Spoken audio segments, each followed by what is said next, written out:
Vakorinto va vumbirhi ku avanyisa ka vunhungu. Vamakwerhu, hi lava leswaku mi tiva leswi tintswalo ta Xikwembu ti swi endleke etikerekeni ta Makedoniya. Va ringiwile ngopfu hi maxangu, kambe exikarhi ka swona hinkwaswo, ku tsaka ka vona ku yile ku engeteleka.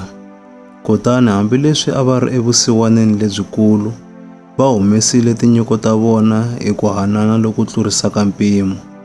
Ndzi nga mi byela leswaku va hlengile hi ku ya hi hinkwaswo leswi a va ri na swona, ni ku hundzisa kwalaho, hi ku rhandza ka vona.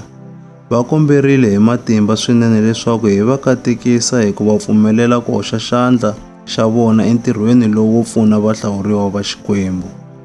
I mhaka leyi hina a hi nga yi langutelanga, hikuva va rhangile hi ku tinyiketa eka Hosi, kutani hi ku rhandza ka Xikwembu va tlhele va tinyiketa eka hina.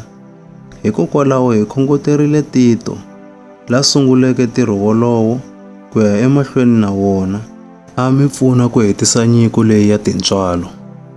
Mi swifumi eka hinkwaswo leswi mi nga na swona, eku pfumeleni, eku vulavuleni, evutivini, ni le ku hisekeni hinkwako, ni le rirhandzweni leri hi ri pfuxeke eka n'wina. Hi mukhuva wolowo, kombani leswaku mi swifumi eku humeseni ka nyiko yoleyo ya tintswalo. A ndzi mi lerisi, kambe ndzo mi byela ntsena hi laha van'wana va hisekaka ku pfuna ha kona. Ndzi ta tiva ku tiya ka rirhandzu ra n'wina.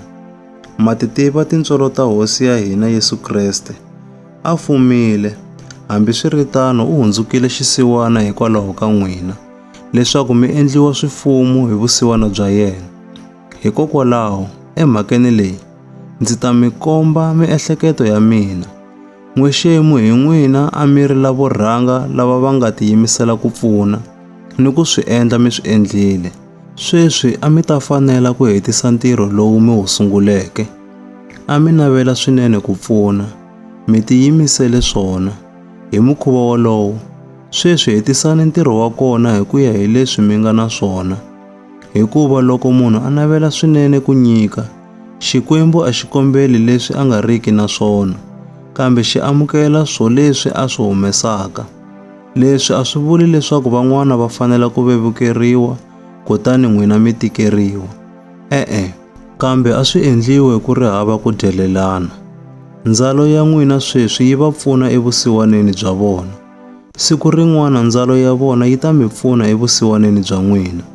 Kutani sweswo swi ta endla leswaku ku nga vi na ku dyelelana, ku kotisa leswi tsalwa ri vulaka swona leri nge, loyi a hlengeletile ngopfu a nga vangi ni leswo tala, ni loyi a hlengeletile swintsongo a nga kayivelanga.